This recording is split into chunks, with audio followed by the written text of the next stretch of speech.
Bien, grand merci d'être là, nombreux dans cette cérémonie où se scelle l'alliance de la philosophie et du théâtre. Vieille histoire, vous savez, du temps de Platon, cette alliance était très problématique. Donc après quelques millénaires, nous avons réussi de passer à un contrat nouveau, incarné ici par la présence de Marie-Josée Malice, que je remercie, qui va participer à la lecture, et de Olivier Aurault, que je remercie aussi, et qui sont venus avec moi dans une espèce de prestation réciproque, puisqu'ils sont là dans quelque chose qui, techniquement, est un séminaire de philosophie, mais à propos d'une pièce de théâtre où ils vont lire des extraits. Alors, je voudrais simplement, rapidement, situer un peu cette affaire de la pièce de théâtre dont on va parler aujourd'hui, qui s'appelle, comme vous le savez, le second procès de Socrate. L'origine empirique de cette pièce est une commande de France Culture, que je remercie aussi après tout, commande qui consistait à réaliser une adaptation contemporaine des oiseaux d'Aristophane.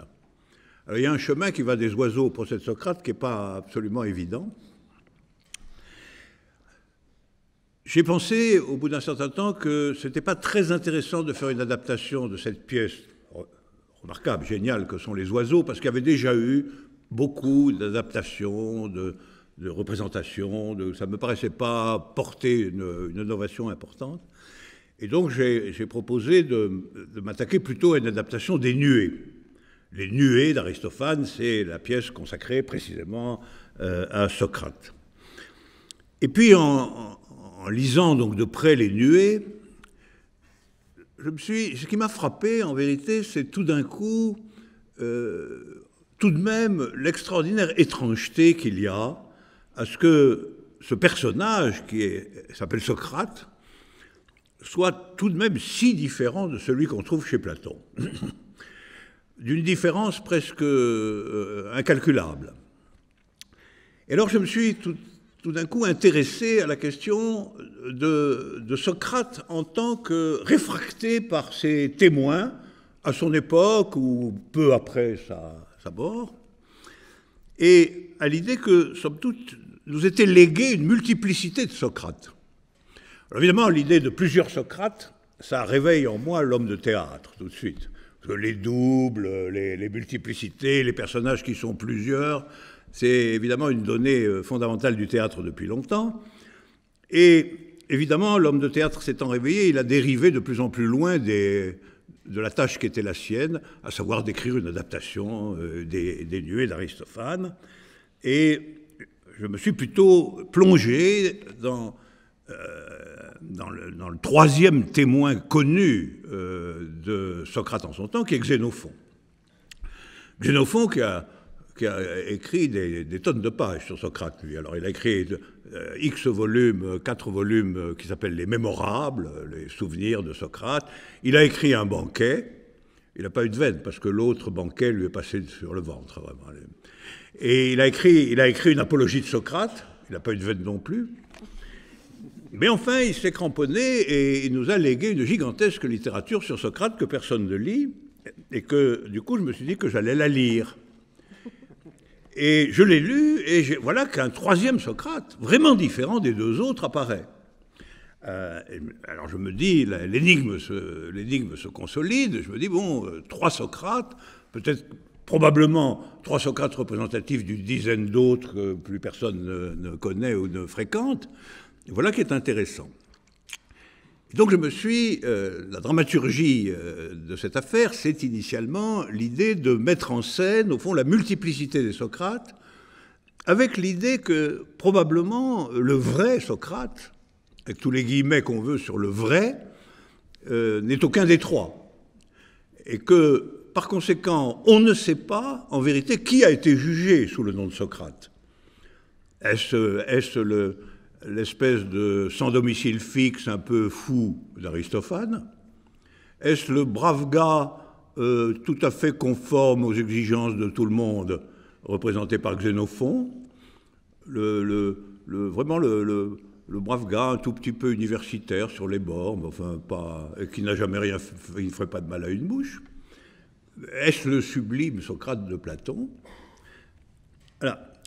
Et alors, c'est à ce moment-là que je me suis dit, mais finalement, le seul point commun de ces trois Socrates, à la fin des fins, ce qu'on sait historiquement, c'est qu'il a été jugé et condamné à mort. Ça, c'est une factualité indisputable. Et au fond, vous le savez tous, finalement, dans Socrate, ce qui compte le plus, c'est sa mort. D'abord, il n'a jamais écrit une ligne, il n'a jamais rien dit, donc on connaît que les témoins.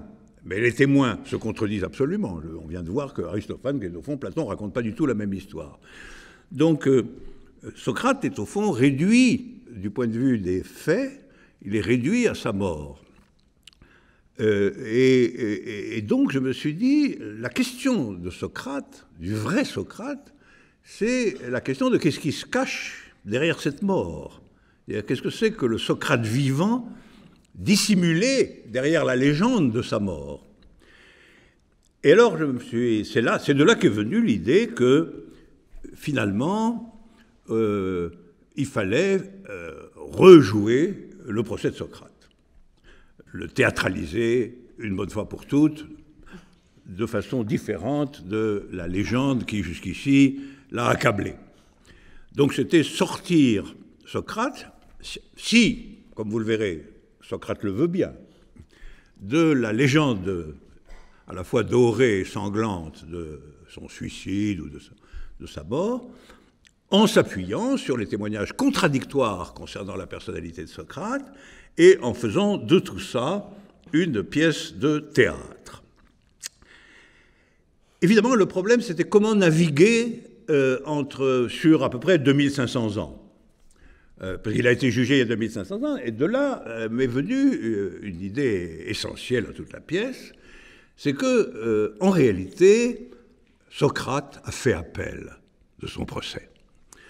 Il a transmis le dossier à la cour d'appel. Il n'a pas voulu que ça se sache parce que sa mort était si glorieuse qu'elle aurait été un peu affectée par le fait qu'il ait fait appel, comme tout le monde. Ça donnerait le sentiment qu'il a quand même eu un peu peur de la mort. Et donc, l'hypothèse initiale de la pièce, c'est que Socrate a fait appel, mais l'appel n'a pas eu lieu à raison des circonstances historiques. C'est expliqué dans la pièce, mais on n'y reviendra pas.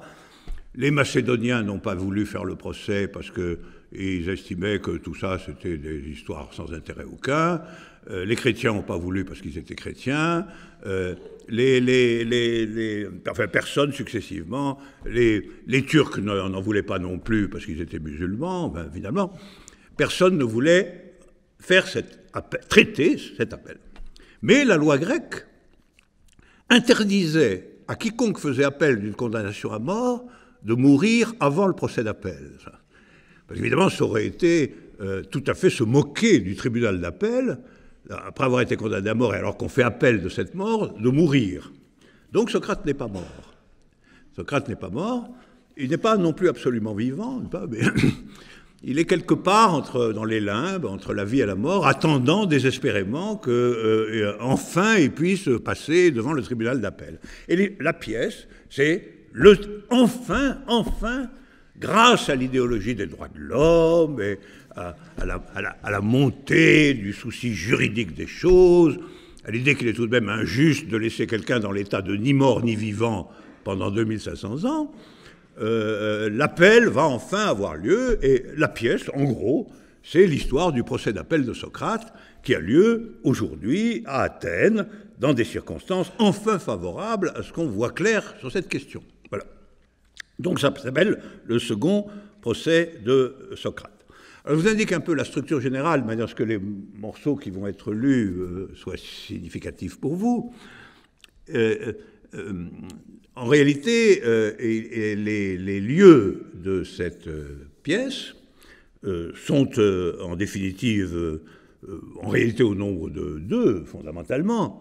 Il y a d'une part un comité d'un journal français qui s'appelle Révolution, et c'est dans ce comité éditorial que l'on apprend la nouvelle stupéfiante qu'il va y avoir le procès de Socrate. Un scoop sans précédent. Enfin. Bien que tout le monde ait un peu de mal à comprendre comment ça se passe, qui est mort, qui est vivant dans cette affaire. Bon. Donc l'exposition du problème est faite par le comité de rédaction du journal, avec finalement l'envoi à Athènes d'un reporter qui va suivre le procès en appel de Socrate et qui s'appelle Kévin Rouletabille. Alors Kévin Rouletabille, c'est le journaliste. Il va lui arriver ceci d'ailleurs à Kévin Rouletabille, que non seulement il va être nommé représentant de la presse internationale, évidemment très courtisé, les autres journaux ne seront pas admis, lui le représentant de la presse internationale, mais il est aussi, à lui tout seul, il est le représentant du public.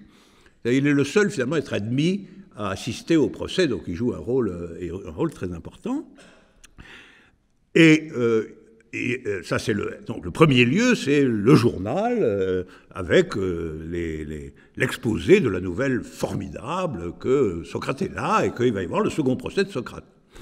Et Kévin Rouletabille qui part immédiatement à Athènes pour traiter la question.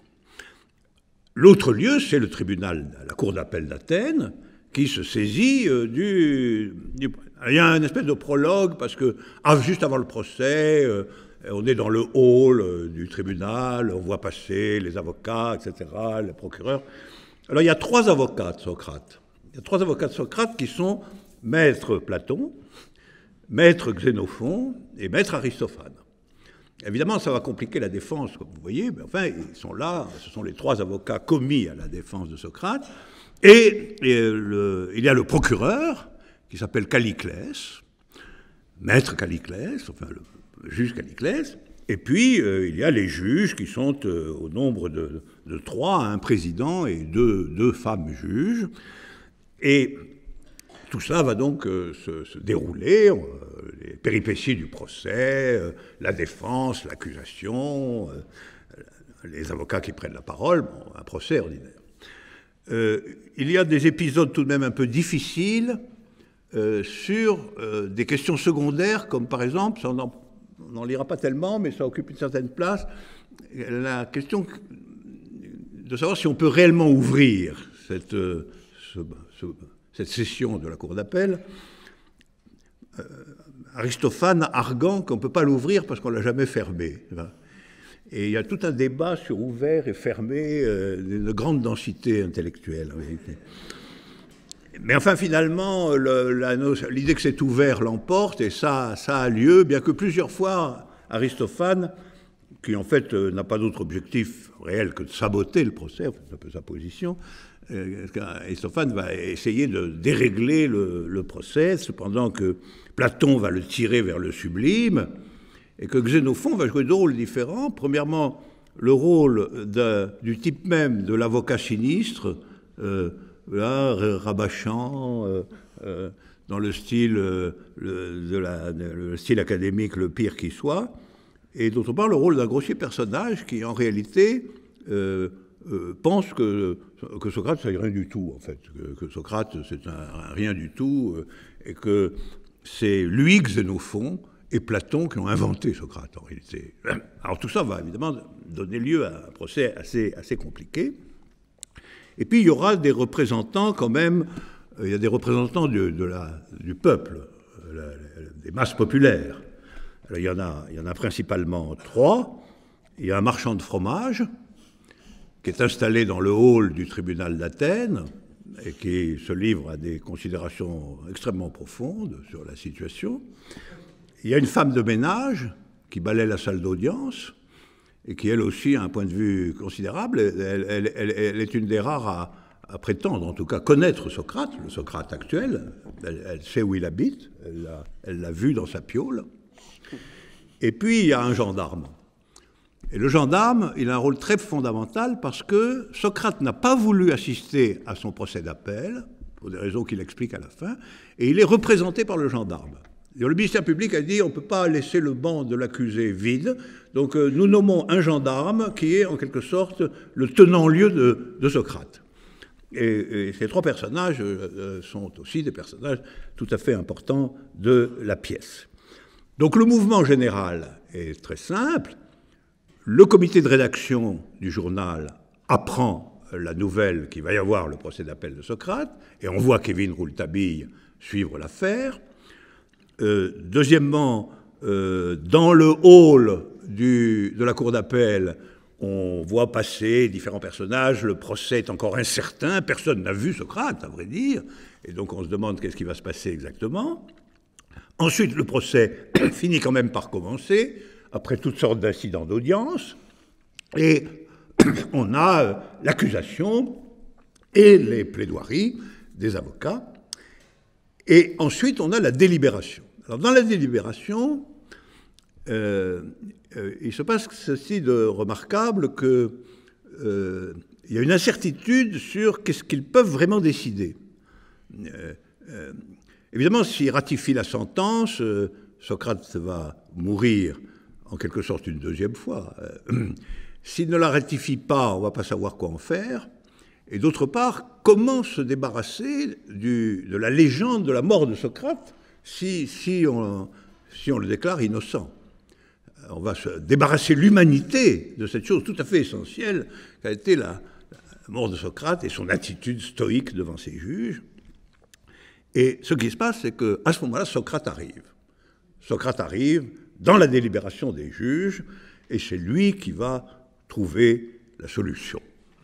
La solution préservant, en un certain sens, tous ses intérêts à lui, Socrate, puisque premièrement, il va être amnistié, la sentence va être cassée, mais deuxièmement, il faudra quand même qu'il se débrouille pour que soit maintenu dans toute sa splendeur le fait de la mort de Socrate. Donc c'est quelqu'un qui va désormais vivre entre la vie au présent et la constante mort au futur antérieur. Voilà, alors ça c'est le schéma général de la pièce, et elle est une pièce en 6 actes, ce qui est très rare. Comme vous le savez, généralement c'est 3 ou 5, mais j'ai tenu à ce qu'il y en ait 6. C'est tout à fait nécessaire qu'il y ait 6 actes. Et nous allons commencer les lectures. Nous allons commencer les lectures. Alors, j'ai choisi un certain nombre de passages. Je ferai la liaison entre ces différents moments en situant chacun des passages. Alors, le premier de ces passages, c'est le tout début, c'est-à-dire la présentation du comité de rédaction du journal Révolution. Alors, avant la nouvelle, donc ils sont là, vous allez voir comment ils sont, et ils sont là, et nous n'aurons pas tout l'acte, nous aurons simplement une esquisse de présentation de l'atmosphère subjective du comité de rédaction du journal Révolution, et je vous lis la didascalie inaugurale.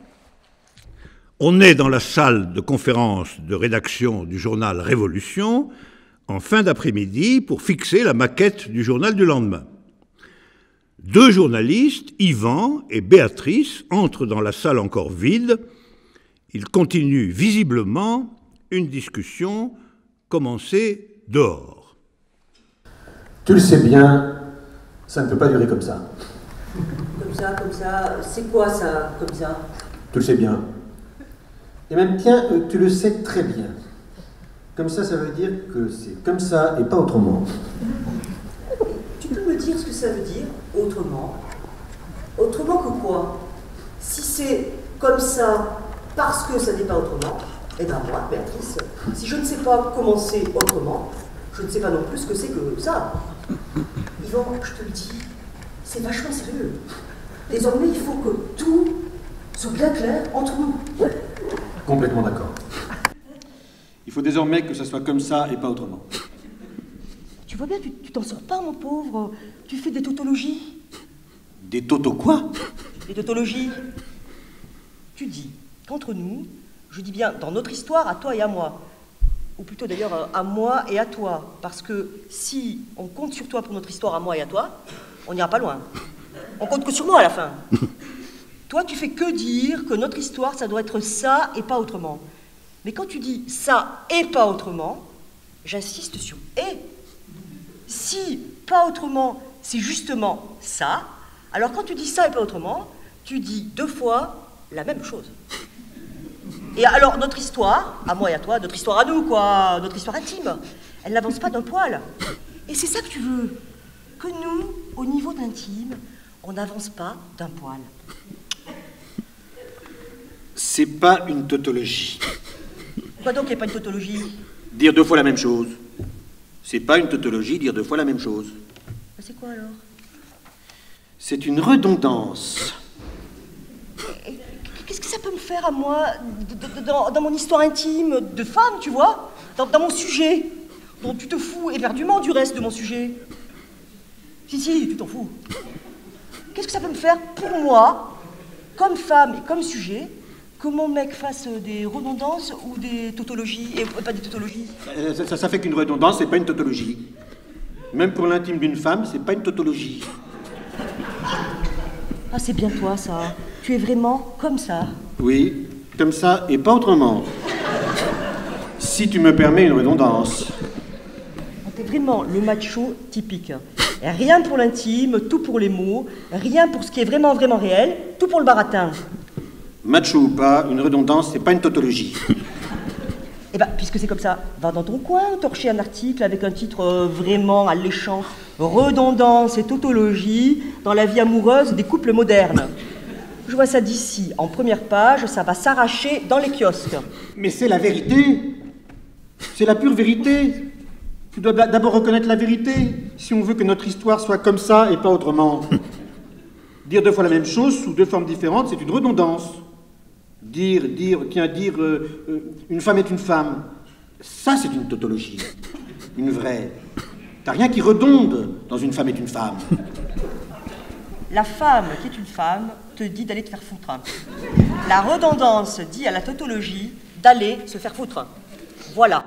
Béatrice sort en claquant la porte et Yvan s'assied dans un coin songeur. Voilà, ça c'est le début de l'atmosphère générale du comité de rédaction du journal Révolution, avec des développements qui vont quand même être un petit peu plus décentrés de la vie privée des participants, par la nouvelle spectaculaire du fait que Socrate est vivant. Alors, je veux juste faire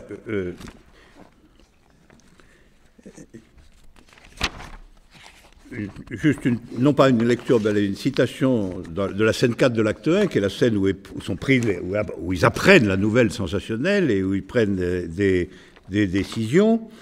Et alors, ça se termine comme ça. Le rédacteur en chef s'appelle Paul. Alors je lis simplement là. Paul, on va faire un titre neutre, dit Paul. Hein. Un titre neutre factuel. Hein. Pas de pathos, rien que des nouvelles précises. Hein. Juste un peu de pédagogie à la clé. Voilà ce que ça donne. Notez-le tous. Hein. Le second procès de Socrate, le fameux philosophe de l'Antiquité, s'ouvre après-demain à Athènes en présence de l'accusé. Le titre occupe toute la une. Alors Rouletabille, très déçu, c'est vachement plat ce placard.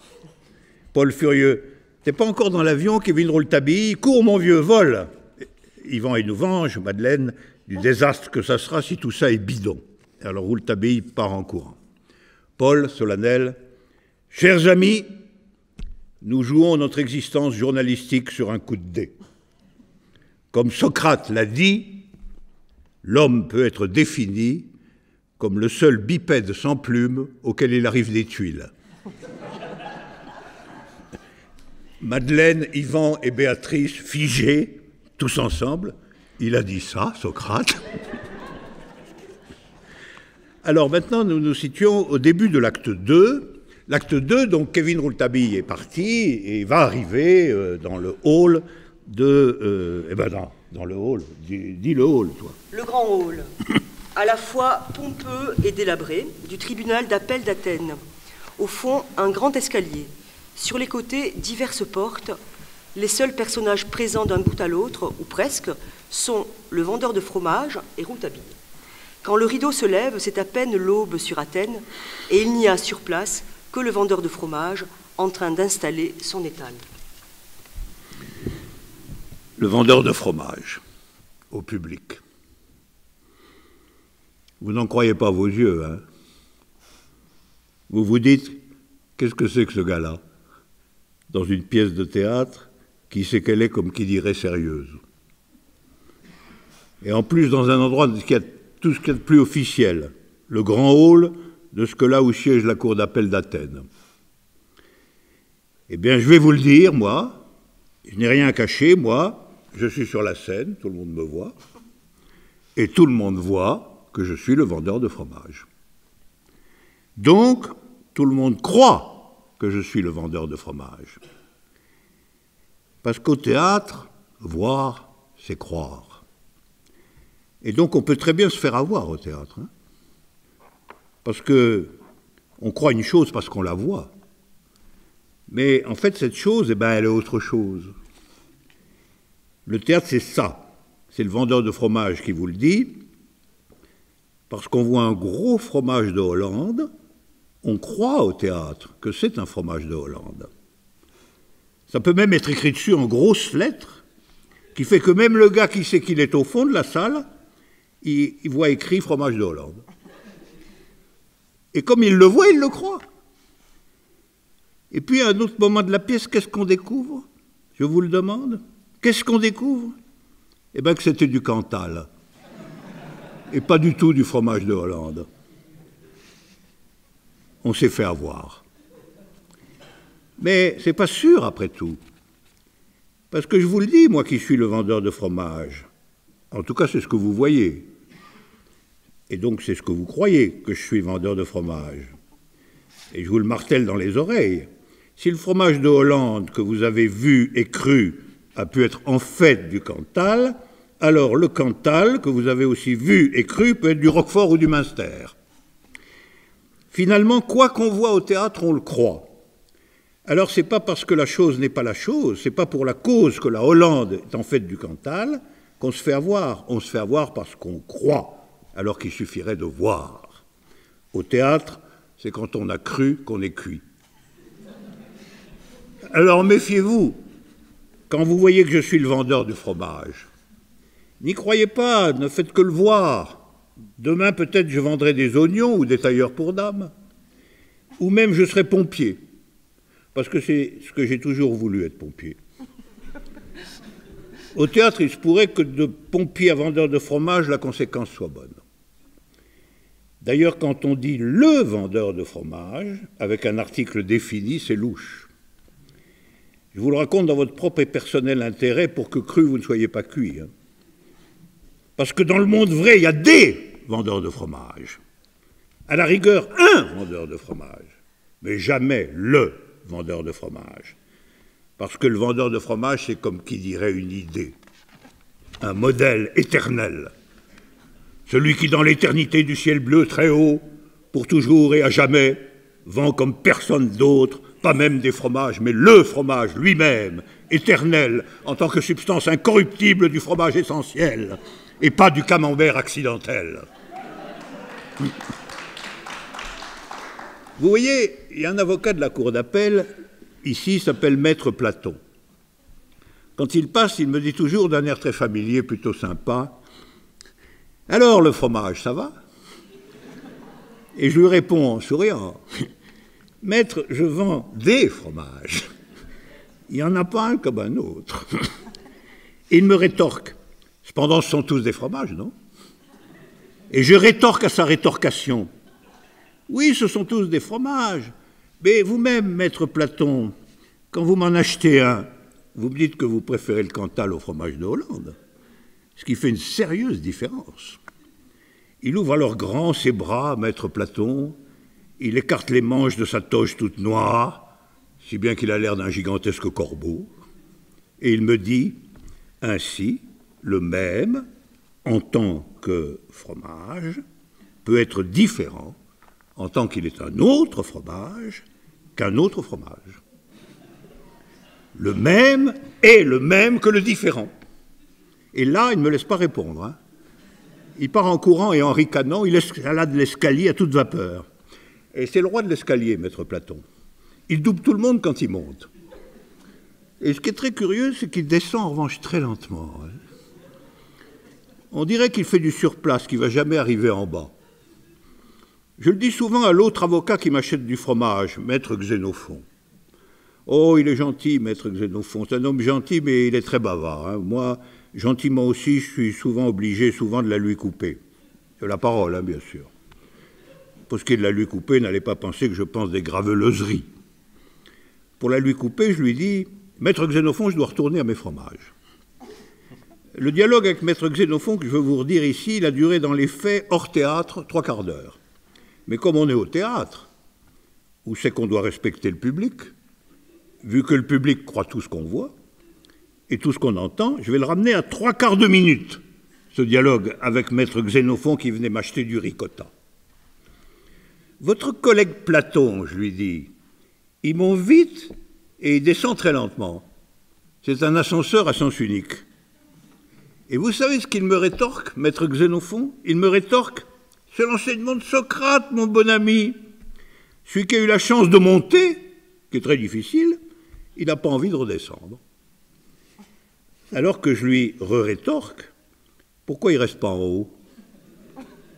Et là, maître Xénophon a un petit rire, une sorte de gloussement. Et il dit, là-haut on s'ennuie, il n'y a qu'en bas que c'est drôle. J'ai jamais compris ce qu'il voulait dire, parce que moi, je suis toujours en bas, comme vous le voyez, et je ne vois pas ce que ça a de drôle. J'aimerais mieux les vendre en haut, mes fromages. Mais on m'a d'abord dit que là-haut, il n'y a pas de place pour les fromages, il n'y a que des couloirs et des bureaux.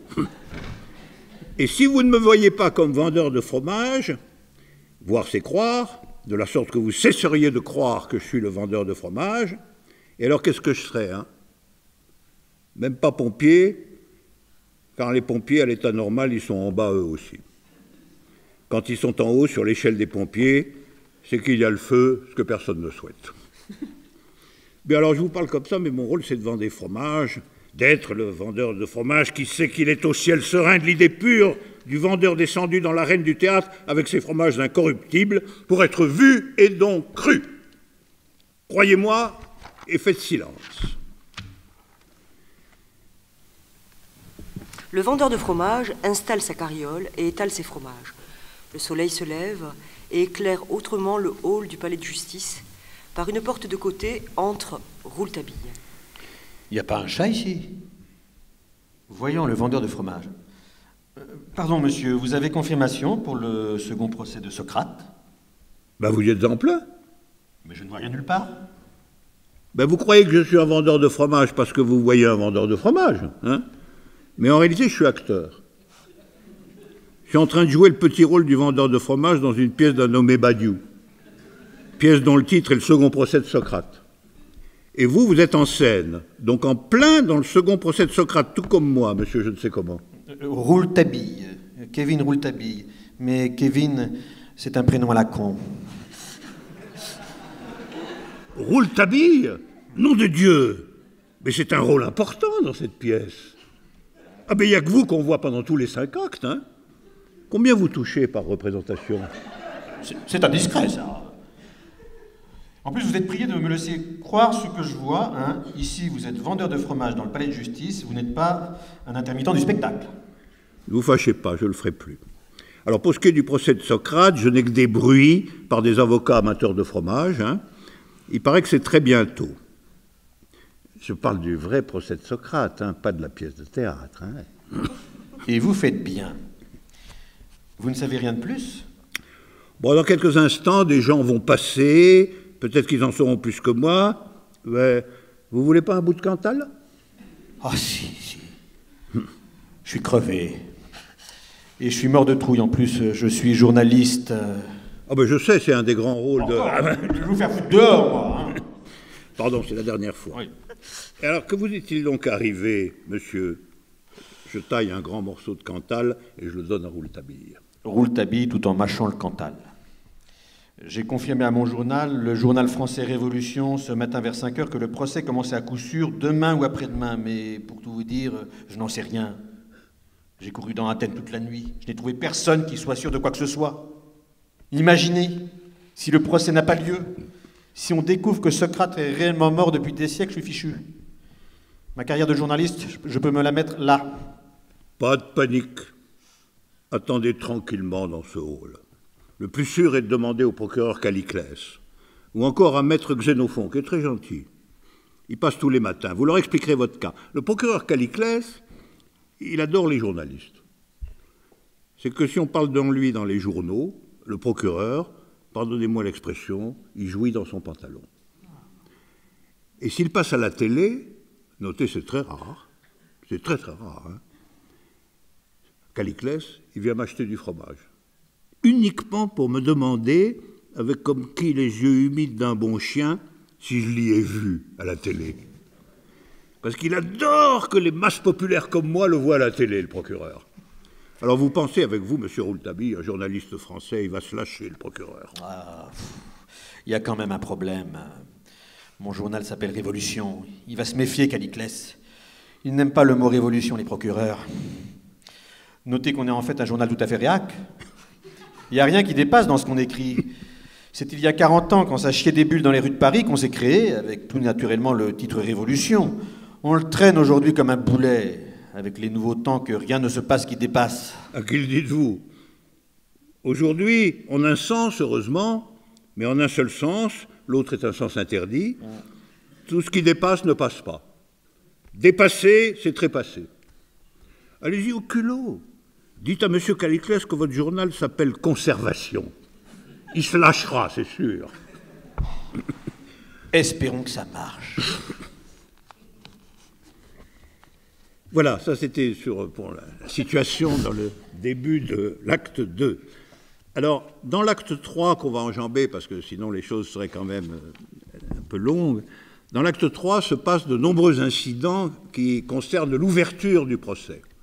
Des incidents d'audience, des incidents de scène, des incidents qui rendent le procès très difficile à démarrer, dans lequel, en particulier, Aristophane joue un rôle déterminant. Donc ça, l'acte 3, c'est un peu le récit, à la fois picaresque et tendu de ces particularités. Et dans l'acte 4, véritablement, le procès a commencé. La question de son ouverture a été finalement réglée et on est dans le vif du sujet. Et nous prenons ce vif du sujet en cours de route par une intervention de Rouletabille depuis la salle. Rouletabille qui est, je vous le rappelle, non seulement le représentant de la presse internationale, mais aussi le représentant du public, et qui concentre donc sur lui le côté civil du procès, si je puis dire. Alors, Rouletabille.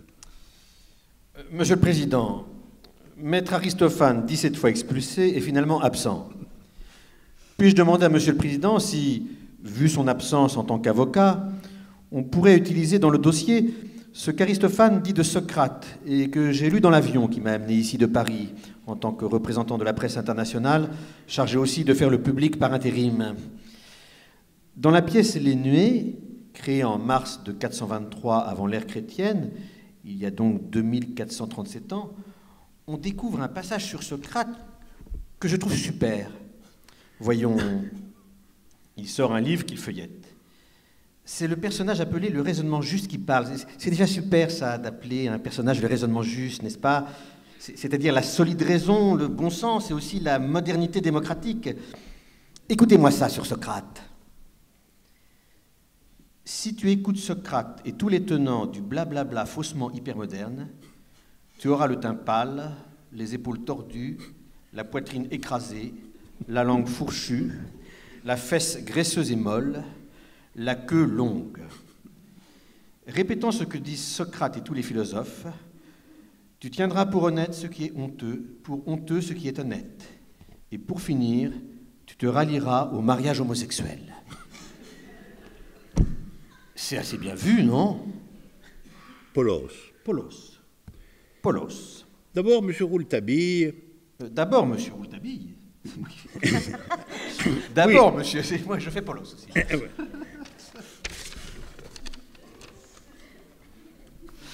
D'abord, Monsieur Rouletabille, ni la presse internationale que vous représentez, ni le public que vous représentez aussi, n'ont le droit de demander à la Cour quoi que ce soit. Platon, sortant le nez de ses dossiers. La voilà bien, notre démocratie. Et où est-il passé, en fait, Aristophane? Il n'a pas fini de s'expulser lui-même? J'allais vous le dire. Platon, si vous m'en aviez laissé le temps au lieu de faire des remarques politiques mal placées. J'ai malheureusement reçu un télégramme qui annonce le retour de Maître Aristophane, lequel dit dans ce télégramme avoir, je cite, expulsé en lui-même son expulseur, ce qui promet. Donc rien de ce que le public, alias la presse internationale, alias M. Kevin Rouletabille, vient de citer, ne peut aller dans ce foutu dossier. Il est vide. Le dossier Socrate, il n'existe pas. Pas de dossier, c'est bien simple. Passons à la suite, Madame Béatricia. Où en sommes-nous quant aux témoins? Eh bien, nulle part. Tous les témoins, soit à charge, soit à décharge, des agissements de Socrate, de son impiété, de sa manie de corrompre la jeunesse, sont morts depuis plus de 20 siècles. Les seuls rescapés connus de la cour sont messieurs Aristophane, Calliclès, Platon et Xénophon, mais étant avocats ou procureurs, ils ne sont pas admis à témoigner. Et les experts, chère Béatricia? Les experts du tribunal d'Athènes, après le premier procès d'il y a 2000 ans et quelques, avaient examiné le cadavre supposé du condamné à mort, Socrate, dont on ne savait pas encore qu'il avait fait appel. Et qu'en ont-ils conclu? Ils ont conclu que ce Socrate, j'y insiste, le Socrate particulier qui avait bu le poison sans qu'on sache encore qu'il avait fait appel, était bel et bien mort. Mais nous ne pouvons pas faire comparaître ces experts pour justifier leurs conclusions devant la cour. Et pourquoi? Ils sont tous morts, eux-mêmes, depuis plusieurs centaines de siècles. Évidemment que je suis bête. Et ils n'ont pas, eux, été expertisés. On ne sait même rien de leur squelette. Il y en avait bien un médecin légiste très connu, un nommé Palpidos Zoopoulos, un des maîtres d'Aristote en matière de biologie animale, dont on a cru à un moment avoir retrouvé un tibia. Bon, mais finalement, c'était un tibia de bison polonais. Excusez-moi, Madame la juge Béatricia, de vous poser une question. Elle est pour l'universitaire que je suis une question de portée scientifique considérable. On aurait retrouvé ici, à Athènes, un tibia préhistorique de bison polonais? Vos sources sont fiables? Il y avait de la ferraille à côté du tibia. Il semble donc qu'il ait été importé dans une boîte de conserve. C'est très intriguant. C'est très intriguant. Personnellement, je n'ai jamais vu personne de mon époque, n'est-ce pas? Je suis né en 430 avant l'ère chrétienne et... Vous avez sacrément bonne mine pour un mec de 2444 ans. Chapeau! Mais laissez-moi finir. Il s'agit de la science tout de même. Je n'ai jamais vu, je dis bien jamais, qui que ce soit au 5e ou au 4e siècle avant Jésus-Christ à Athènes manger du bison polonais en conserve. Arrêtez les discussions et polémiques paléontologiques et historiques, messieurs, je vous en prie. Revenons à la bonne marche du procès. À mon avis, tout de ce côté est parfait. Bison hors notre bison, nous n'avons ni dossier, ni témoin, ni expert. Ça va marcher à vive allure, ce procès en appel.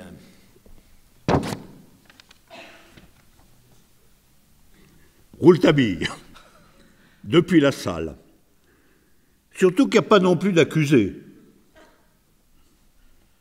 Le gendarme, mécontent. Le public, d'abord, fermez-la. Ensuite, l'accusé de son plein gré représenté par moi en son absence, en sorte que son absence est en quelque sorte présente par l'entremise exceptionnelle de la gendarmerie. Rouletabille, enfin, Socrate quand même... Polos. La presse internationale, taisez-vous. Quand on sert un journal qui, encore de nos jours démocratiques et consensuels, ose s'appeler Révolution, on se fait petit. En plus, la Cour a débattu pendant 3 heures de ce point et vous dormiez. Il ronflait même, le cochon. Polos tapant de son marteau sur la table, la parole est à monsieur le procureur Calliclès pour défendre l'accusation.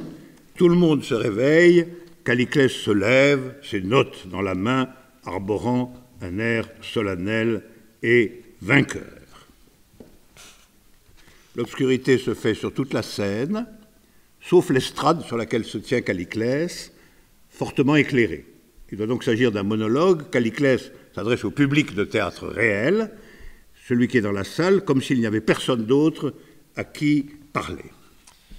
Mesdames et messieurs, il me revient ici la noble tâche de vous convaincre de la culpabilité et de l'accusé Socrate, représenté sur sa demande dans ce procès en appel par la figure exemplaire d'un spécimen de notre gendarmerie nationale. Lors du procès en première instance, l'accusation a mis en avant les motifs d'impiété et de corruption de la jeunesse. Ce sont là des fautes d'une extrême gravité. Cependant, mesdames et messieurs, je voudrais établir ici que la faute capitale de l'accusé Socrate dépasse de beaucoup en gravité le fait de ne pas croire au Dieu de la cité ou le fait de soutenir la dissipation tant homosexuelle qu'hétérosexuelle ou même bisexuelle de notre jeunesse. Sa faute, son crime, est de saper les bases mêmes de notre société moderne, la société démocratique et capitaliste jusque dans les tréfonds de sa moelle. Le ressort fondamental de nos sociétés démocratiques, vous le savez bien, est la liberté conférée à tous de chercher à s'enrichir en fondant des entreprises agricoles, industrielles, de services, bancaires ou commerciales, et ainsi de veiller à la prospérité de la nation par le travers justifié de leur prospérité personnelle. Un jeune homme talentueux dans notre monde, et même, tant nous sommes modernes, une jeune fille talentueuse, tous font le rêve admirable de fonder leur boîte, comme ils disent, de se mettre à leur compte et de gagner ainsi une petite fortune bien méritée, parce qu'ils ont pu et su, à force de talent et de supériorité, marcher sur leurs rivaux, leur piquer tout leur fric, bref, leur manger la soupe sur la tête. Or, ce merveilleux esprit de concurrence individuelle féroce et de dévouement illimité pour l'enrichissement personnel, lequel se confond en définitive avec l'enrichissement de la nation tout entière, voici que Socrate entreprend de le dénigrer et de le saper à travers une petite maxime qui n'a l'air de rien, mais qui, comme une mort au rat qui ressemblerait à de la crème fouettée, s'insinue dans les estomacs mentaux des jeunes gens et les pousse, au lieu de fonder leur boîte et de triompher sur le marché mondial par leur sens du business, oui, les pousse dans la direction opposée. Une lutte collective, à la fois théorique et pratique, pour l'absurde et antinaturelle égalité de tous, voire même, j'ose à peine prononcer devant la cour ce mot maudit, dans la voie de la criminelle utopie communiste.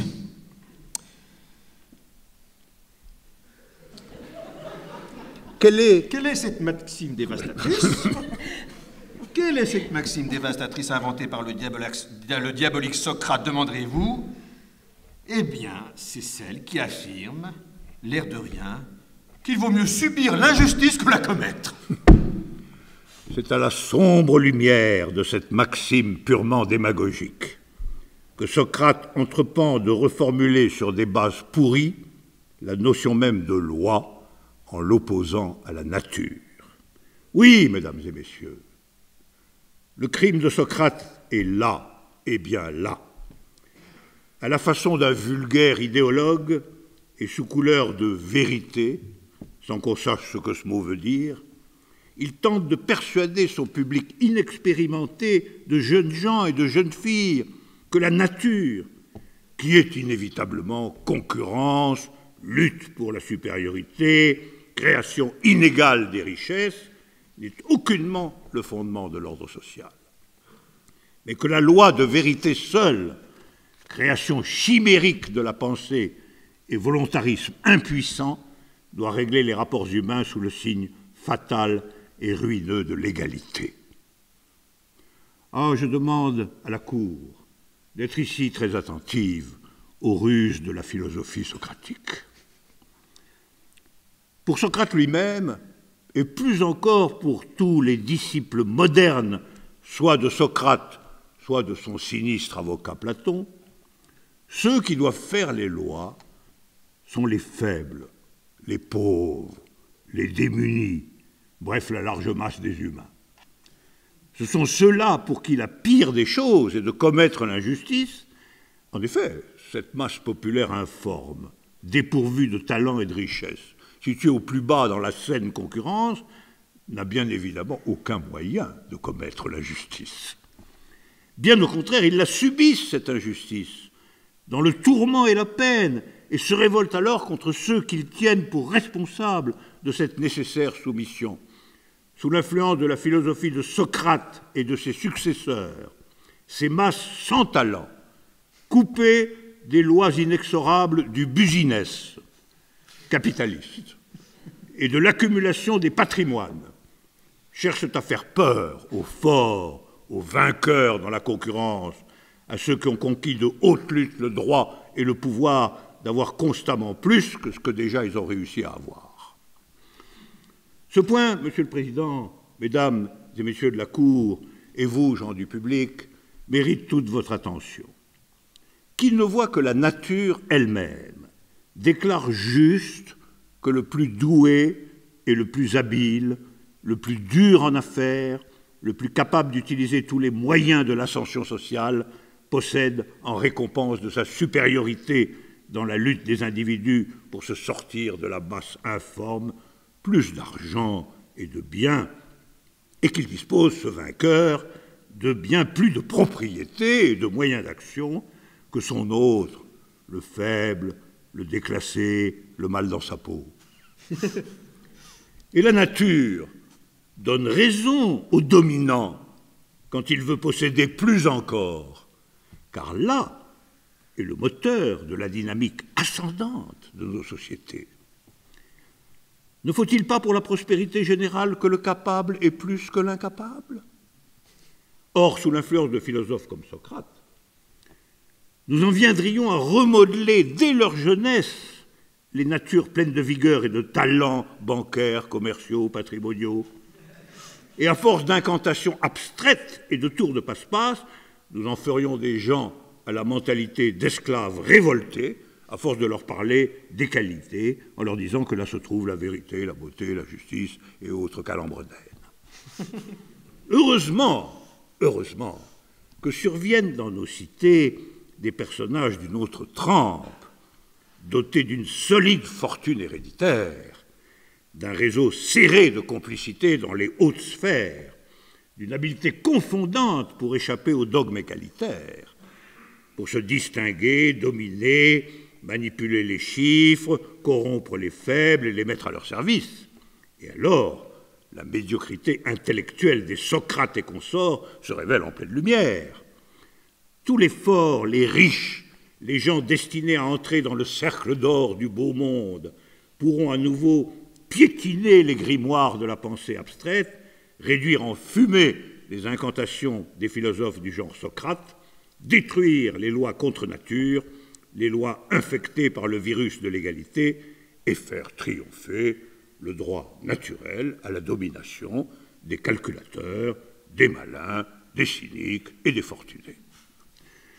C'est bien ce que voulait Pindare, lorsque d'abord, semblant donner raison à tous les Socrates de la terre, il a dit « La loi règne sur toutes choses, mortelles et immortelles ».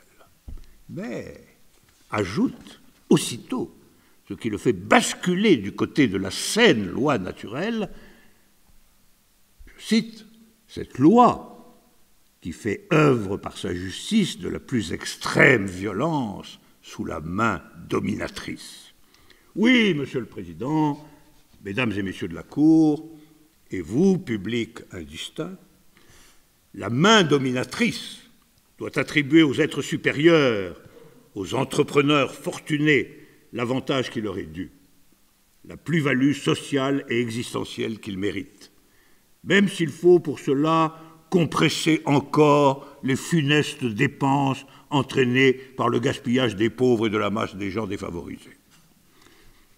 Voilà où est l'unique réalité du monde moderne, la base solide de nos sociétés capitalistes, démocratiques et performantes. C'est à la reconnaissance de cette implacable réalité que nous accéderons tous, une fois congédiés de notre monde, Socrate et tous ses affidés égalitaires, hostiles à la concurrence, hostiles à l'inévitable prédominance sociale de la propriété privée. Ce dont il s'agit en définitive dans ce procès, osons le dire, c'est de marcher vers une situation enfin totalement éclaircie, celle où nous serons tous débarrassés du dernier communiste.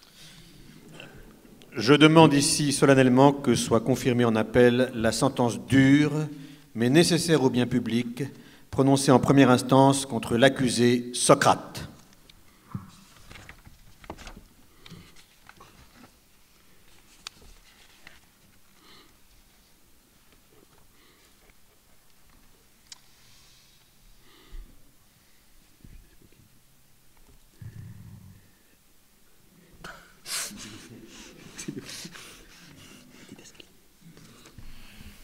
La scène est toujours celle de la salle du tribunal.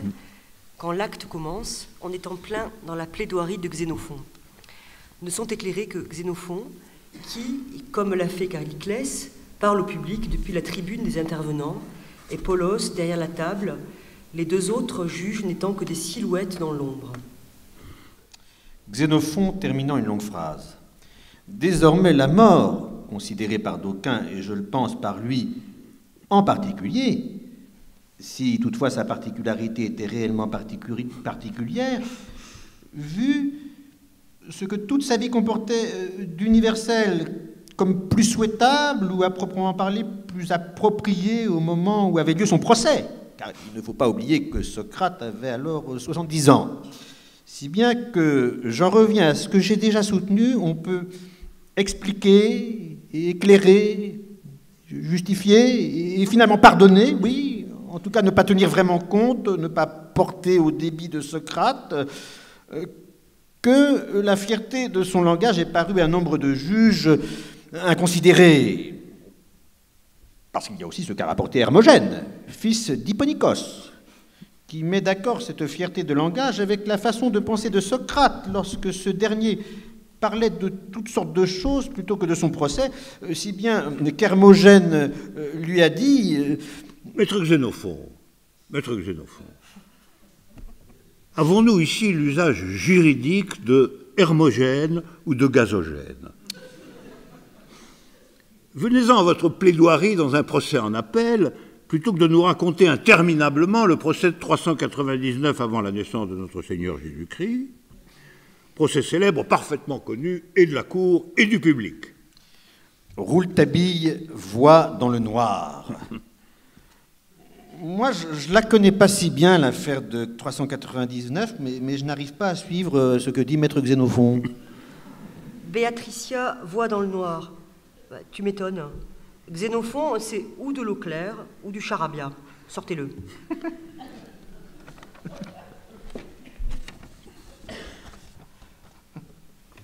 Aristophane voit dans le noir venant d'en haut.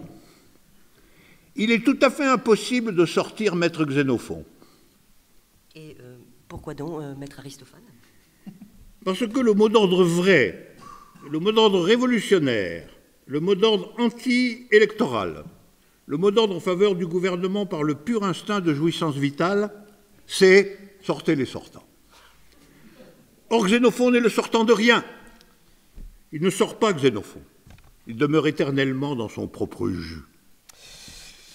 Xénophon, je vous demande, Monsieur le Président, je vous supplie de faire respecter le droit de parole de la défense garanti par l'article 1678 du décret du 14 Fructidor en 3. Aristophane voit dans le noir. Ah, c'est la Révolution française, alors. Formidable. Sortez les sortants. Polos. Bon, je vais saisir, mesdames et messieurs.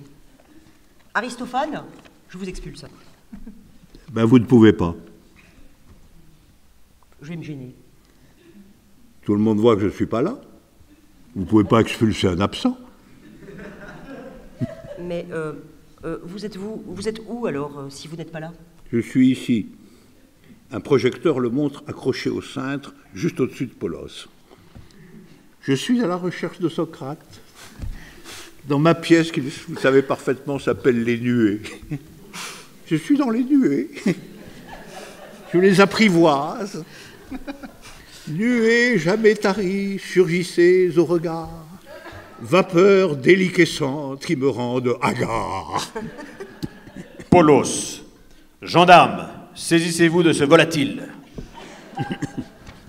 Pendant tout ce qui suit, resteront éclairés Polos, Aristophane suspendu en l'air, Xénophon l'air pitoyable, et enfin le gendarme. Moi, je suis de la gendarmerie terrestre. Voyez la brigade volante. Me faire tabasser dans les airs et choir moulu sur la Seine, devenir le Icare foudroyé de la gendarmerie nationale, il n'en est pas question. Je suis Socrate, fût-il absent, car je suis celui qui gendarme toute absence, en la présentifiant jusque sur le banc d'infamie des accusés. Mais vous devez...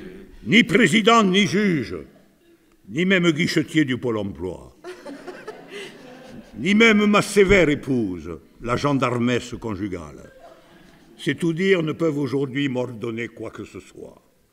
Nul à jamais ne m'intimide, car devenu le suppléant d'un supposé mort qui s'avère vivant, je suis le gendarme définitif. Je dirais même, puisque Platon nous fait l'honneur d'être ici, je suis l'idée du gendarme. C'est-à-dire l'idée pure de qui arme les gens dans le combat de la vie. C'est moi qui, ici... Ici n'est plus ici, puisque Socrate est là, dans la substance par moi présentifiée de son absence. Ici est ailleurs, ici est partout, et le gendarme seul, en tant qu'idée, n'est nulle part. Mais je vous vois. Vous ne voyez rien du tout. Même Platon signale que l'idée du vrai, la vérité, ne veut être vue, ni même intuitionnée, vu sa transcendance sans égale. Platon, vous le confirmez? Platon voit dans le noir, certainement. À l'appui des dires du gendarme, je rappelle mes termes exacts. Ce n'est qu'autant qu'il est en vérité que le connaissable peut être dit connu dans son être. Mais c'est aussi à la vérité qu'il doit, non seulement d'être connu dans son être, mais son être connu lui-même, soit ce qui, de son être, ne peut être dit être qu'autant qu'il est exposé à la pensée. La vérité elle-même, cependant, n'est pas de l'ordre de ce qui s'expose à la pensée, car elle la relève de cet ordre, se voyant ainsi conférer une fonction distincte, selon l'antériorité comme selon la puissance. Oh, mais où allons-nous? Où allons-nous? Gendarme, je vous donne l'ordre. Cette fonction distincte de la vérité, selon l'antériorité comme selon la puissance, c'est moi qui l'exerce. Car le gendarme est celui qui arme les gens, en leur donnant le bâton de la présence idéale au cœur de l'absence concrète. Je suis la loi du réel.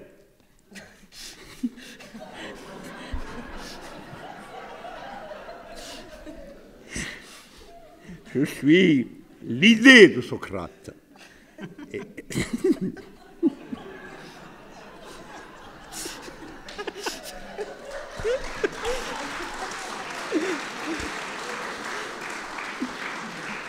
Et par là même, je me tiens au-dessus de Socrate lui-même.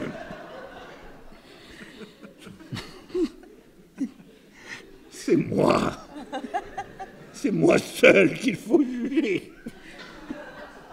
Président, juge-moi. Condamne-moi à mort. Car je suis l'idée qui toujours ressuscite. Polos, au bout du rouleau, d'une voix angoissée. Machiniste, éteignez-moi ce gendarme fou.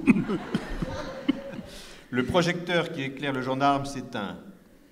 Aristophane, je vous donne l'ordre d'expulser le gendarme. Aristophane, ben on aura tout vu. Hein. Mais à vos ordres, président, éteignez-moi. que je fasse cette basse begnonne policière dans l'ombre. Le projecteur qui éclairait Aristophane s'éteint, mais presque aussitôt tout s'éteint. On entend dans le noir un bruit de chute puis de bagarre. Le gendarme crie « À moi courage, à moi justice, les sauvages partisans de Nietzsche m'attaquent. »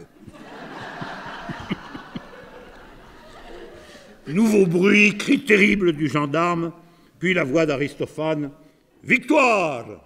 À bas le platonisme! À bas l'idée, vive la vie !» Puis c'est le silence et on tourne à la disposition du début. Les projecteurs éclairant Xénophon et Polos se rallument et eux seuls. Maître Xénophon, poursuivez. Alors après, 64. Alors là, nous sommes donc, après tous ces épisodes, nous entrons dans la plaidoirie de Platon, et dont on va lire la deuxième partie. Alors, il faut savoir que dans la plaidoirie de Platon, qui commence par une longue transposition adéquate à la pièce de l'allégorie de la caverne, un peu tirée de ma traduction de la République de Platon, et l'idée théâtrale, c'est que Platon est comme Calliclès, auquel il répond. Il est seul en scène, éclairé totalement, et que petit à petit, l'ensemble des autres acteurs rentrent sur scène et se mettent en quelque sorte comme en ligne devant la parole de Platon. Et nous sommes à ce moment-là. La didascalie, c'est tout le monde est revenu sur la scène qui est à nouveau éclairée entièrement. Platon. Écoutez la voix de Socrate du fond de son absence, vous parlez par la mienne. Ô vous, qui êtes devenus philosophes, vous, dont la boussole pour orienter la vie collective est désormais l'idée égalitaire, l'idée communiste, vous qui, repérant où se cache la petite lumière des vérités, avez la capacité de circuler bien plus aisément entre l'idée et la pratique.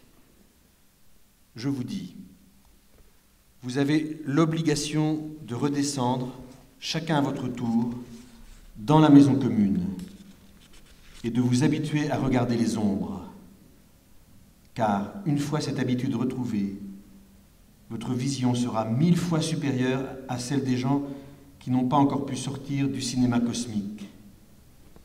Vous aurez la maîtrise de ce que sont les images et de ce à quoi elles se réfèrent, puisque vous aurez eu l'intuition, vous, de ce que sont, dans l'élément de la vérité, les procédures artistiques créatrices de beauté, les scientifiques créatrices d'exactitude, les politiques de justice, et l'amour, enfin, qui révèle la puissance d'être deux et non plus un seul, dépassant ainsi les bornes fades de la satisfaction individuelle. Vous participerez ainsi à la mise en place d'une communauté politique encore inconstituée, mais qui est déjà la vôtre, comme elle est la mienne. Cette communauté vivra un réel éveil et ne sera pas de l'étoffe des songes, comme le sont aujourd'hui la plupart des États où l'on se bat pour des ombres, si bien que d'affreuses guerres civiles y ont pour enjeu le seul pouvoir, comme si c'était quelque chose d'important. En vérité, la communauté politique dont les dirigeants avaient le moins le désir d'être dirigeants est la meilleure et la mieux protégée contre les guerres civiles. En revanche, sont les pires de toutes les communautés, celles où gouvernent des gens avides de pouvoir. Un silence, la salle est éclairée à son tour. Vous avez entendu cette voix inégalable ? Je suis ici non pas seulement pour demander l'acquittement de Socrate, mais sa glorification et la pratique assidue des conséquences de sa pensée. Et je dois donc vous dire ceci. Si vous trouvez, pour ceux dont le tour est venu d'assurer une part du pouvoir, une vie bien supérieure à celle que leur propose ce pouvoir, alors nous aurons la possibilité qu'existe une vraie communauté politique. car ne viendront au pouvoir que ceux pour qui la richesse n'est pas l'argent, ni la gloriole, ni le pouvoir lui-même, mais cela seul qui est requis pour le bonheur, la vraie vie, pleine de riches pensées. Dites-moi, chers amis, connaissez-vous une vie capable d'engendrer le mépris du pouvoir et de l'État? Rouletabille, la vie du vrai philosophe, la vie de Socrate. Tenons, en effet, comme lui, qu'il ne faut pas que parviennent au pouvoir ceux qui en sont amoureux. Car si nous l'acceptons, nous n'aurons pour toujours que la guerre des prétendants. Voilà pourquoi il est nécessaire que se consacre tour à tour à la garde de la communauté politique cette immense masse de gens que je n'hésite pas à déclarer philosophes et que je vois là, en face de moi, des gens désintéressés, instinctivement instruits de ce que peut être le service public, mais qui savent qu'il existe bien d'autres honneurs que ceux qu'on tire de la fréquentation des bureaux de l'État, et une vie bien préférable à celle des dirigeants politiques. La vraie vie, mesdames et messieurs, la vraie vie, qui n'est jamais absente, ou jamais complètement. Tout le monde est éclairé sur la scène comme dans la salle, le long silence. Platon descend de son estrade et s'aligne avec les autres acteurs. Polos seul se détache et remonte sur son fauteuil présidentiel. Polos, que puis-je ajouter, franchement?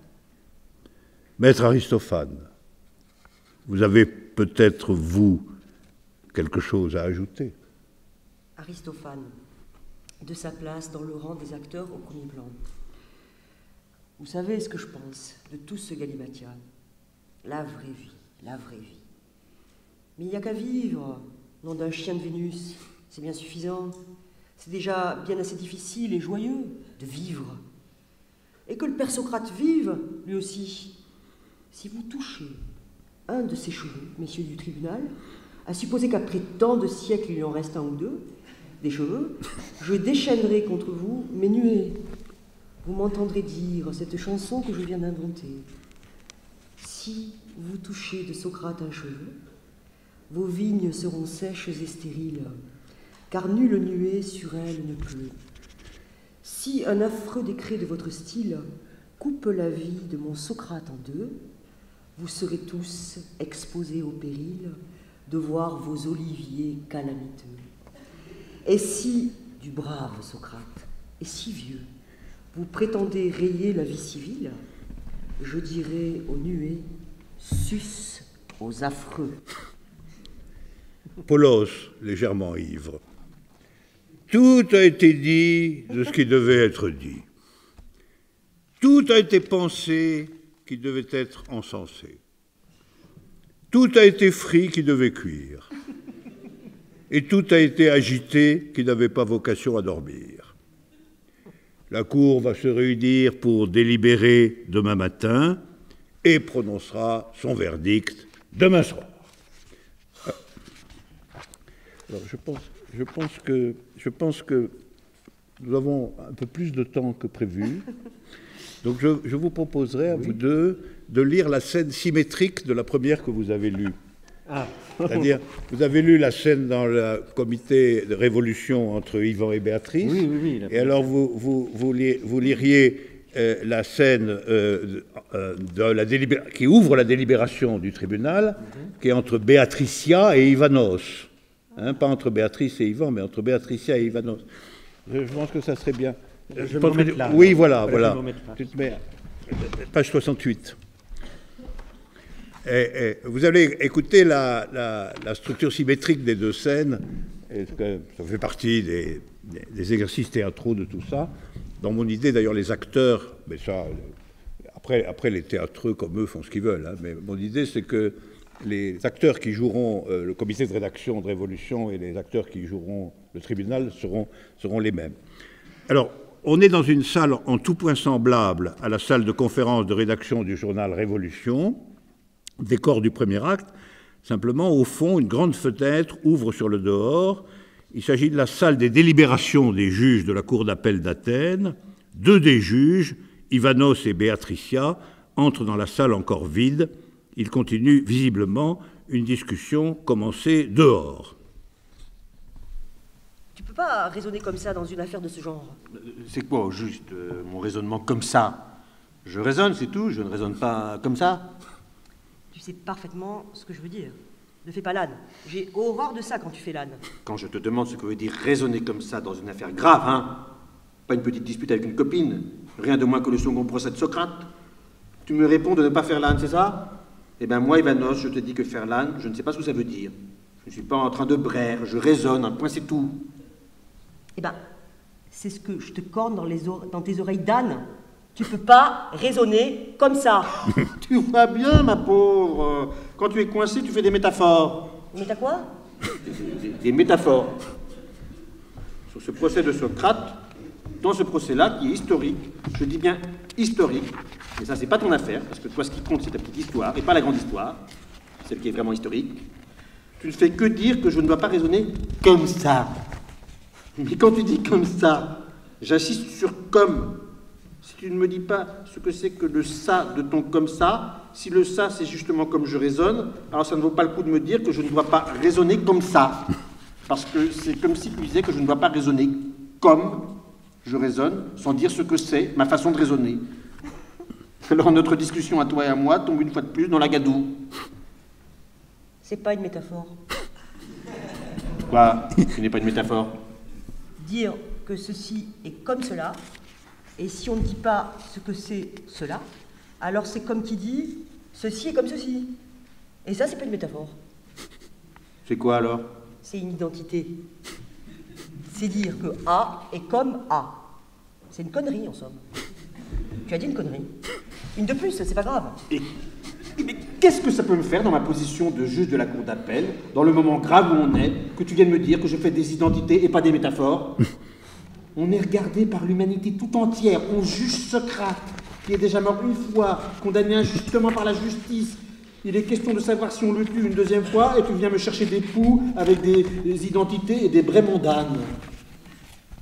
Une métaphore, c'est justement une différence et pas une identité. Tu montes sur tes grands chevaux de juge, mais si tu ne sais pas distinguer entre une identité et une différence, comment tu sais que le second procès de Socrate, ce n'est pas la même chose que le premier? C'est bien toi, ça, ce genre d'attaque. Dire une vacherie complètement à côté de la plaque, c'est bien ça ta façon de faire.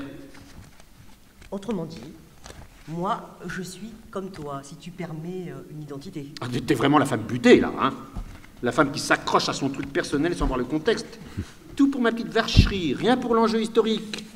Tu peux toujours t'en prendre aux femmes, hein. Tu changeras pas une identité en une métaphore. Eh bien, va dans ton coin rendre un arrêt contre moi qui fera date. Le juge Ivanos ne voit pas que le second procès de Socrate est une métaphore du premier et non sa répétition à l'identique. C'est la vérité, c'est la pure vérité.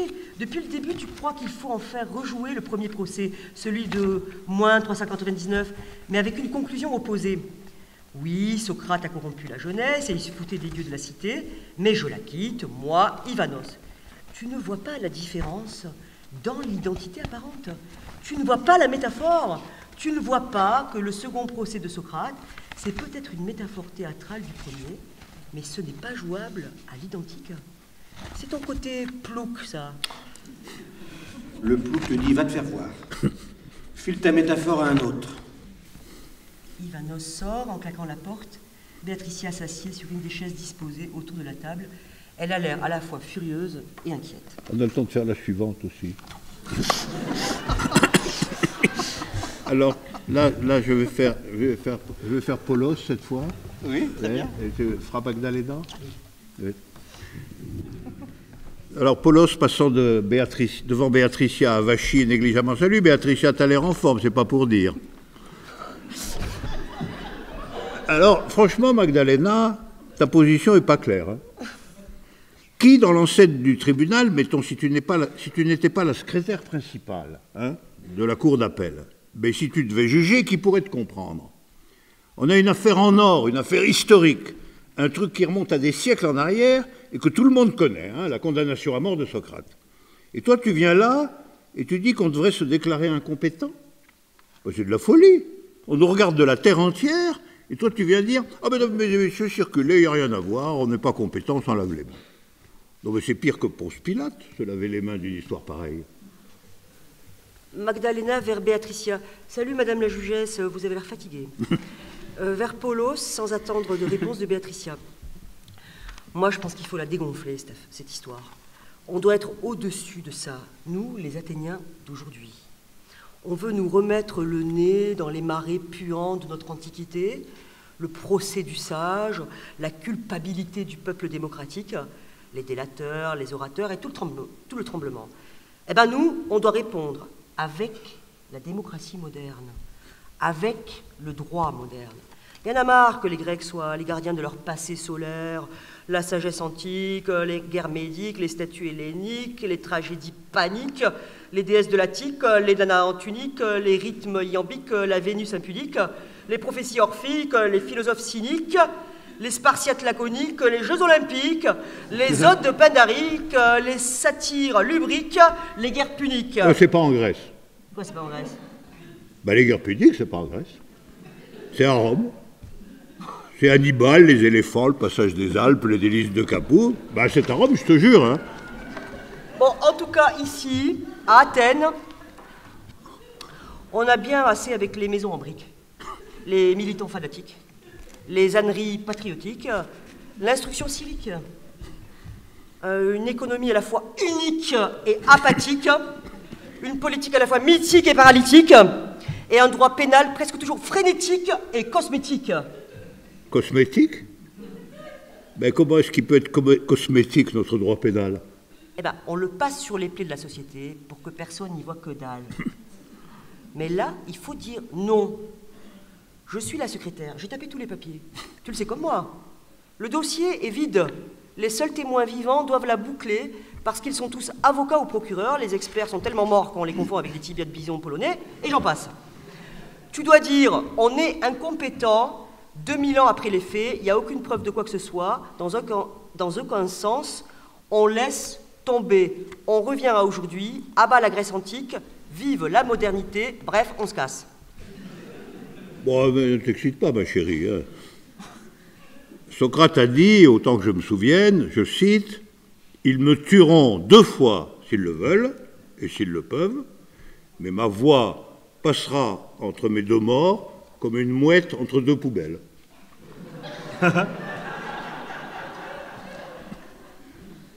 Entre 2 poubelles. Il a dit ça, Socrate? Oh ben c'est sûr, je l'ai lu en préparant l'audience. Tu te fiches de moi. Il n'a jamais rien écrit, Socrate. Moi, je suis de l'avis d'Aristophane. C'était une sorte de sans domicile fixe, Socrate, un picoleur et un bavard. Tu devrais orienter le procès vers des choses concrètes et modernes. Par exemple, pourquoi y a-t-il dans le monde démocratique de la prospérité économique, de la communication sans limite de n'importe qui avec n'importe quoi, des milliards de photos prises tous les jours par des milliards de téléphones portables, de la téléportative et du vélo électrique? Pourquoi il y a encore dans cette société archi-moderne des sans domicile fixe et des ivrognes? À partir de Socrate, tu te fais une tribune pour les vrais problèmes du monde occidental en général et de la Grèce en particulier. Tu veux que Révolution, là, le canard du gars de la presse internationale, puisse titrer « Sous la direction du juge Paulos, le procès de Socrate devient le procès des laissés-pour-compte de la démocratie » Bah, moi, je te dis qu'un titre pareil, ça en jette. Mais toi, tu veux rester planqué dans l'affaire telle qu'elle est. Bah, c'est que je suis comme Socrate.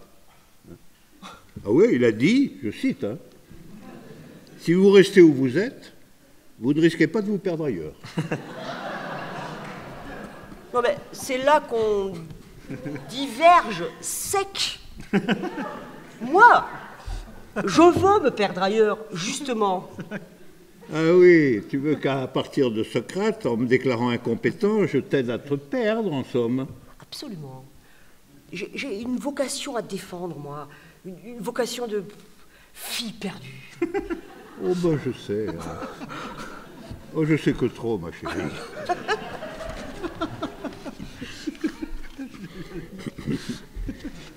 Alors maintenant, on prend la fin quand même.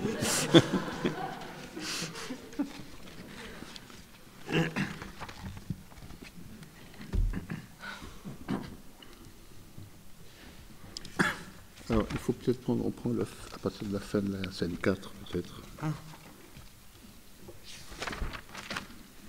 Alors, à la fin de Socrate propose quelque chose de nouveau à la délibération, puis à la fin de la délibération, Polos ouvre grand la fenêtre du fond du bureau, et on entend la forte rumeur d'une foule. Et Polos prend un porte-voix et dit « La cour d'appel d'Athènes déclare nul et non avenu le jugement qui a condamné à mort Socrate il y a 2414 ans.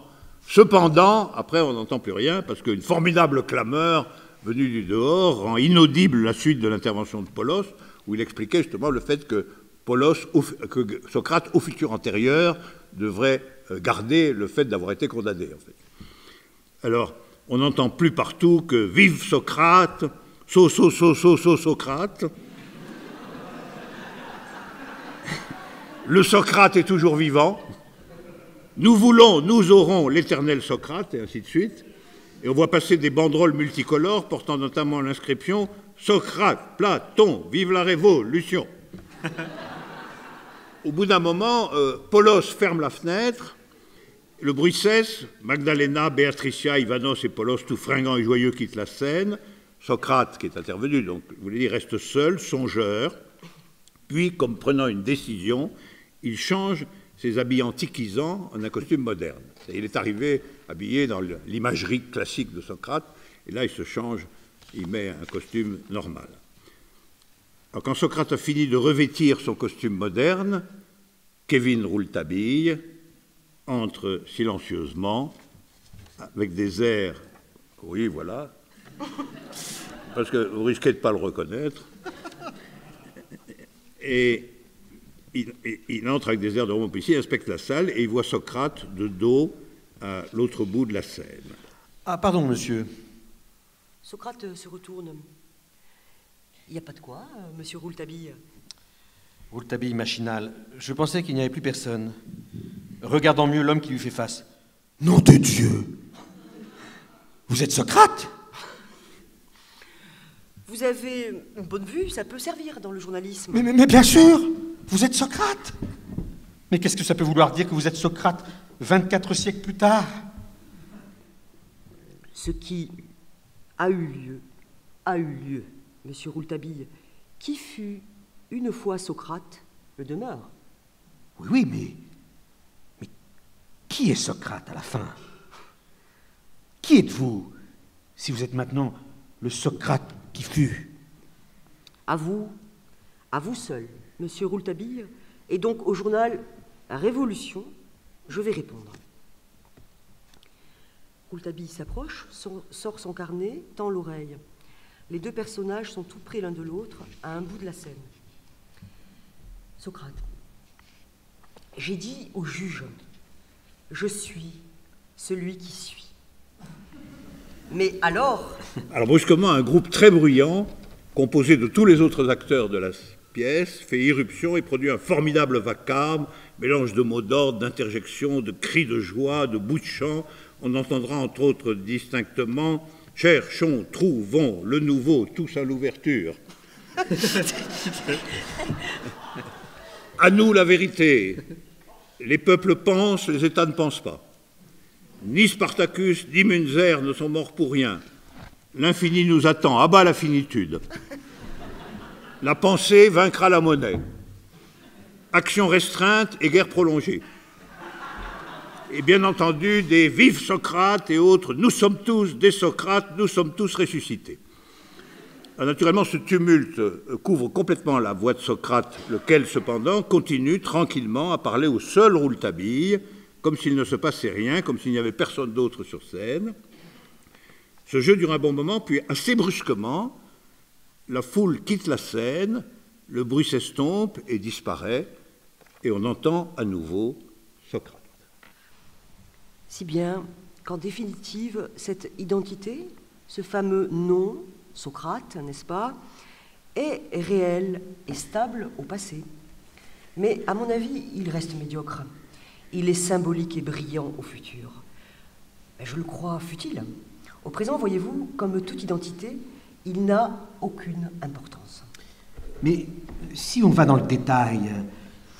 Oh, Oh, cher Rouletabille, les détails sont ce qui tue tout événement véritable. Mais je dois m'en aller. Merci pour cette conversation. Socrate serre chaleureusement la main de Rouletabille et disparaît très rapidement, comme si on l'attendait quelque part. Après un moment indécis, Rouletabille sort de sa poche un téléphone portable et appelle. Allô? La rédaction du journal, passez-moi Paul. Monsieur Paul? Ici Kevin Rouletabille. Oui, je suis à Athènes. À quitter, bien sûr, oui. J'ai un scoop formidable. J'ai le seul entretien donné par Socrate. Oui, à l'instant. Juste avant qu'il reparte dans la mort. Oui, il va et vient entre la vie et la mort. Ne perdons pas de temps, monsieur Paul, je vous dicte la première page. Garantie, mais oui, garantie. En très gros, évidemment, sur toute la une. Un entretien exclusif de Révolution avec Socrate, notre envoyé spécial Kevin Rouletabille. Socrate nous dit, oui, simplement, nous dit, et 2 points après, vous ouvrez les guillemets, je vous dis qu'il a beau être mort, en tout cas, il a le devoir de l'avoir été. Il est très susceptible sur la vérité des mots qu'on lui attribue.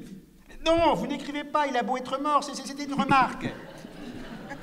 Mais oui, garantie, vous garantis, vous allez voir, ça ne s'invente pas, je vous dicte. Mais ne m'interrompez plus, nom d'un chien. Socrate nous dit, il est très facile d'être un dieu, puisque les dieux sont morts. Point. Oui, juste après mort. Mais il est très difficile d'être un homme parce que l'humanité n'est pas encore parvenue à sa véritable existence. Non, véritable existence, vous ne changez rien. Hein. Un point, et puis il enchaîne. Nous errons tous aujourd'hui entre les dieux morts et la naissance à venir de l'humanité, enfin parvenue à la hauteur de l'idée qu'elle peut se faire d'elle-même. Oui, c'est ça. Et Socrate conclut, le tribunal vient de valider en ma personne le droit d'errance, le droit d'être ce perpétuel migrant. On ne sait pas exactement ça, je vous redis la dernière phrase de Socrate depuis le début. Le tribunal vient de valider en ma personne le droit d'errance, le droit et même le devoir d'être ce perpétuel migrant dépourvu de toute identité qui finira, tel Ulysse, par aborder au rivage de l'humanité, enfin devenu ce qu'elle est capable d'être. Oui, bien sûr, c'est assez solennel, mais n'oubliez pas qu'il partait vivant pour la mort ou mort pour la vie. De toute façon, un sacré voyage. Abstrait? Vous voulez qu'il vous raconte des histoires de cul ou quoi? Bon, je vous relis tout le texte, lentement. Il est très facile d'être un dieu puisque les dieux sont morts, mais il est très difficile d'être un homme parce que l'humanité n'est pas encore parvenue à sa véritable existence. Nous errons tous, aujourd'hui, entre les dieux morts et la naissance à venir d'une humanité située à la hauteur de l'idée qu'elle peut se faire d'elle-même. Le tribunal vient de valider en ma personne le droit d'errance, le droit et même le devoir d'être ce perpétuel migrant dépourvu de toute identité qui finira, tel Ulysse, par aborder au rivage de l'humanité, enfin devenue ce qu'elle est capable d'être. Bon, ne discutons pas, je rentre demain. Et oui, il a parlé à personne d'autre. Écoutez, monsieur Paul, là, je coupe. Rouletabille ferme son portable et le remet dans sa poche. C'est ça la poisse, quand on est journaliste. On tombe sur une nouvelle bien trop grande pour tenir dans le format d'une information, d'une communication, d'un titre en première page. Ça déborde de partout. Et alors, il faut errer, comme l'a dit Socrate. C'est ce qu'il a voulu nous dire, entre la vie et la mort. Devenez nomades, bande de sédentaires. Devenez les nomades de l'idée, les migrants du vrai, si c'est possible. Je vais voir dehors, si c'est possible. Salut les sédentaires. Voilà.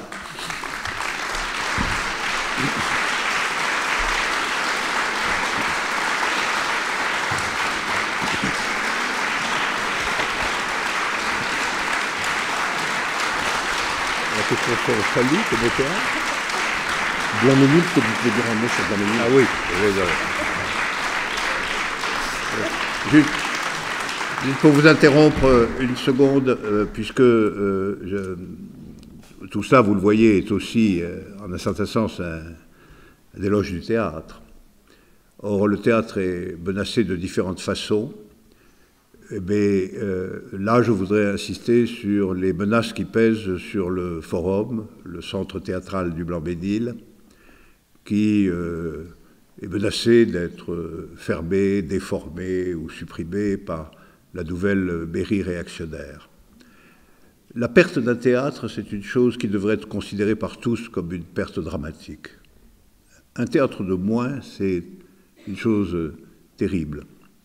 Et c'est pas pour rien que depuis le début de son histoire, la politique, la démocratie politique a été associée à l'existence, à l'invention et au développement du théâtre. Il y a ici des gens chargés de faire signer une lettre de soutien à ceux qui tentent d'empêcher la fermeture de ce théâtre, où, y compris mes voisins, ont travaillé à diverses reprises, ont donné de magnifiques représentations. Et ils sont à votre service pour que vous vous associez à cette démarche. Ça fera partie de la conclusion de Socrate. C'est une manière d'être les migrants du vrai. Merci.